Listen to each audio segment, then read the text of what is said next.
Hello दोस्तों, आशा करते हैं आप अच्छे होंगे, स्वस्थ होंगे और मन लगा के पढ़ाई करते होंगे।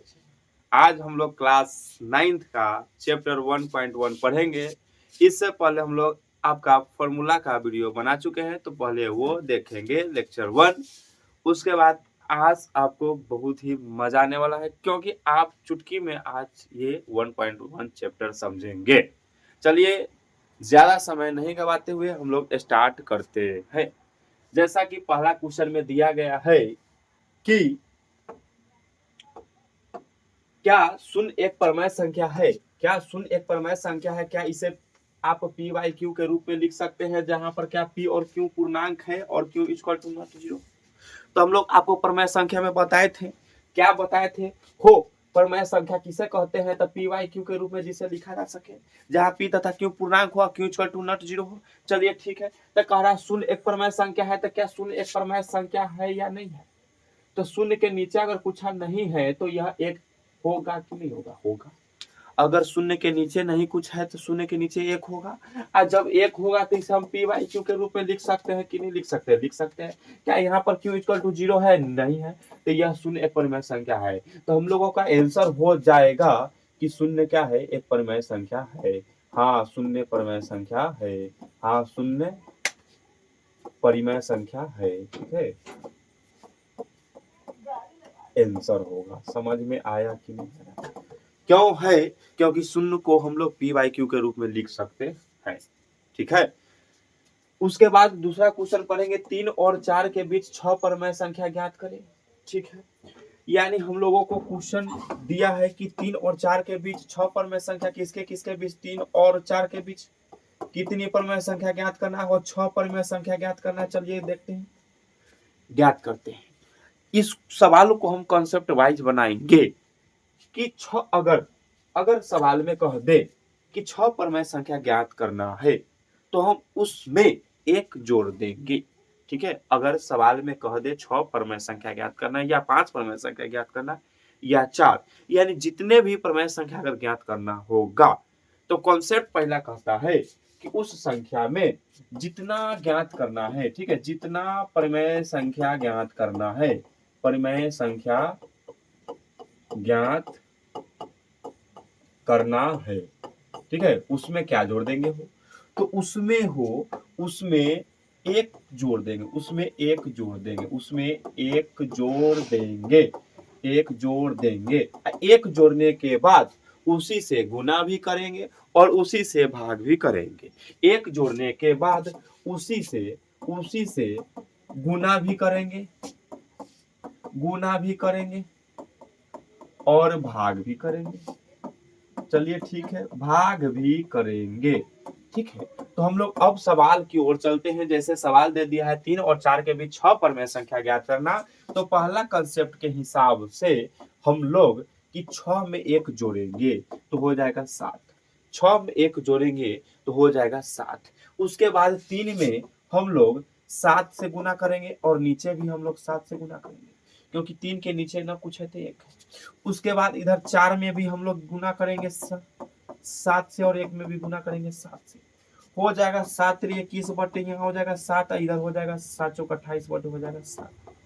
उसके बाद प्रश्न से चलते हैं। प्रश्न कह रहा है कि 3 और 4 के बीच 6 परमेय संख्या ज्ञात करने, तो देखिए दोनों के बीच 6 परमेय संख्या। 21 के बाद होता है 22 बटे 7, 23 बटे 7, 24 बटे 7, 25 बटे 7, 26 बटे 7, 27 बटे 7। समझ में आया कि? देखिए कितने परमेय संख्या निकला है, तो यहाँ पर 1 2 3 4 5 6 परमेय संख्या निकल गया है। लेकिन आपको बता दिया जाए, जैसा कि हम फॉर्मूला में पढ़ाए हैं, कि आप दो परमेय संख्याओं के बीच अनगिनत परमेय संख्या निकाल सकते हैं। समझ में आया कि नहीं आया? हमको तो लगता है समझ में आपको आ गया होगा। उसके बाद हम अगले सवाल में चलते हैं। अगला सवाल बोल रहा है कि 3/5 और 4/5 के बीच 5 परमेय संख्या ज्ञात करे। 3/5, 3/5 और 4/5, तो 3/5 और 4/5, 3/5 और 4/5, और 4/5। इसके बीच में कितने परमेय संख्या ज्ञात करना हो तो 5 परमेय संख्या ज्ञात करना है। समझ में आयल कि ना आयल? तो 5 परमेय संख्या कैसे ज्ञात करबू तो आज इहे तो देखे के बा कि 5 परमेय संख्या कैसे ज्ञात होई। तो अपने देखल जाओ। तो देखो हम आपको बता चुके हैं आप लोगों को कि 5 अगर परमेय संख्या कहे तो उसमें 1 जोड़ देंगे कि नहीं जोड़ देंगे? जोड़ देंगे। और 5 में 1 जोड़ेंगे तो हो जाएगा 6 और यही 6 से दोनों में क्या करेंगे? गुना। दोनों में गुना भी करेंगे, ऊपर नीचे दोनों में गुना भी होगा भाग भी होगा। तो गुना होगा 6 से इसमें तो 5 से भी गुना होगा इसमें, 5 में भी गुना होगा 6 से, क्योंकि ऊपर होगा गुना नीचे होगा भाग तो इसमें गुना ही ना होगा। उसके बाद यहाँ 4/5 में भी गुना कर देंगे और 6 से ही भाग दे देंगे। तो 6 3 हो जाएगा 18 और 6 5 हो जाएगा 30।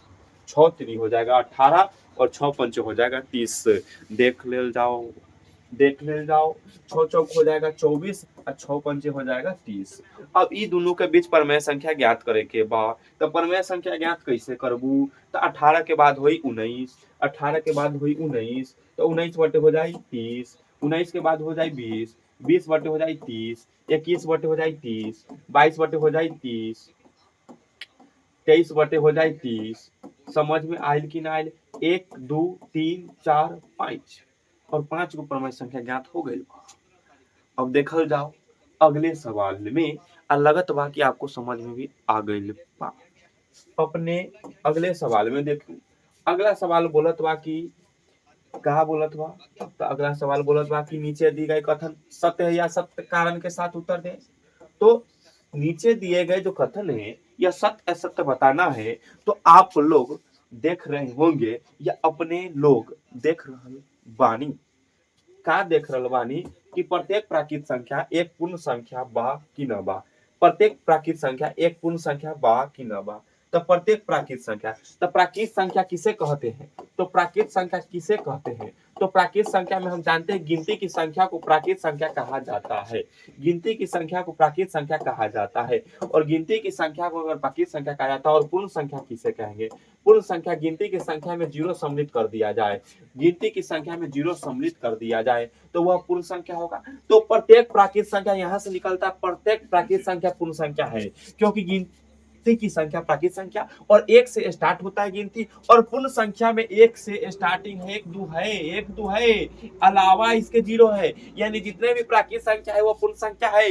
लेकिन जितने भी प्राकृत संख्या होगा वह पूर्ण संख्या होगा, लेकिन जितने भी पूर्ण संख्या होगा वो प्राकृत संख्या नहीं होगा, क्योंकि पूर्ण संख्या में 0 आता है लेकिन प्राकृत संख्या में 0 नहीं आता है। तो क्वेश्चन हमारा यहाँ कह रहा था कि प्रत्येक प्राकृत संख्या एक पूर्ण संख्या है। तो हाँ, हम लोग कहेंगे कि प्रत्येक कहेंगे कि हाँ है, हाँ प्रत्येक प्राकृत संख्या एक पूर्ण संख्या है। क्यों है? क्योंकि जितने भी प्राकृत संख्या है, जितने भी प्राकृत संख्या है, जितने भी प्राकृत संख्या है, ठीक है, जितने भी प्राकृत संख्या है वे सभी पूर्ण संख्या में है, पूर्ण संख्या में है कि नहीं? है कि नहीं? इसलिए प्रत्येक प्राकृत संख्या पूर्ण संख्या होगी। समझ में आ गई बा? अब अगला सवाल देखत बानी हम कि अगला सवाल कहत बा प्रत्येक पूर्णांक संख्या एक पूर्ण संख्या है। प्रत्येक पूर्णांक संख्या एक पूर्ण संख्या है। तो हम लोग जानते हैं पूर्णांक संख्या किसे कहते हैं। तो पूर्णांक संख्या किसे कहेंगे? पूर्ण संख्या में ऋणात्मक संख्या अगर सम्मिलित कर दिया जाए, यानी हम लोग फॉर्मूला में बना चुके हैं, पढ़ा चुके हैं, आप लोग उसको पहले देखेंगे। समझ में आ गई बा कि ना आ गई बा? तो देखो वहां कि प्रत्येक पूर्णांक संख्या एक पूर्ण संख्या है। तो पूर्णांक संख्या हम लोग किसे कहते हैं? तो हम आपको बता देते हैं पूर्णांक संख्या। पूर्णांक संख्या, तो पूर्णांक संख्या हम लोग कहेंगे किसको? जैसे 0 है पूर्ण संख्या, 1 है, 2 है, 3 है, डॉट डॉट डॉट अनंत तक जाएगा।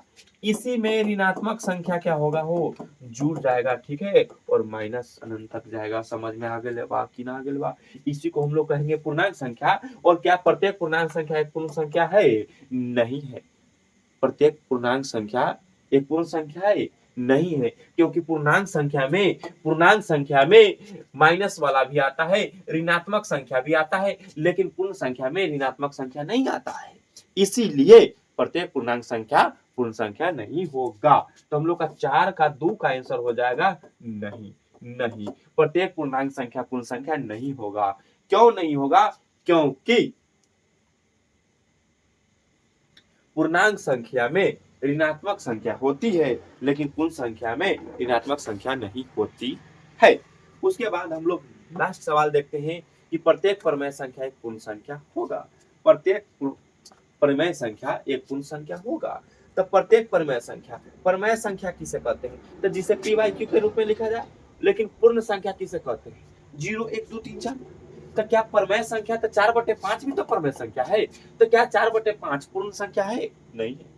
क्या 4/5 पूर्ण संख्या है? नहीं है, क्योंकि हम जानते हैं कि परिमेय संख्या जिसे पी बाई क्यू के रूप में लिखा जाए और पूर्ण संख्या गिनती की संख्या में यानी प्राकृत संख्या में 0 सम्मिलित कर दिया जाए।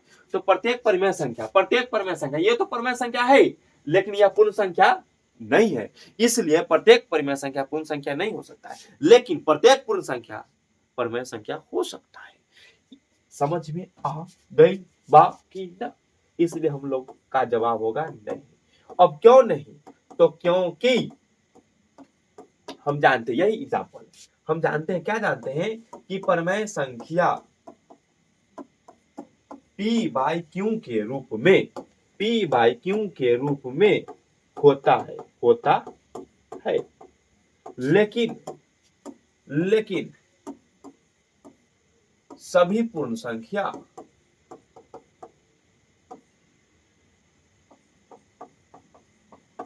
भिन्न में सभी क्या कोई भी पूर्ण संख्या पूर्ण संख्या भिन्न में नहीं होता है, समझ में आ गया कि नहीं आ गया? और समझ में आ गइल बा तो अही के साथ ये चैप्टर समाप्त हो गइल बा। फिर मिलत बानी नेक्स्ट वीडियो में।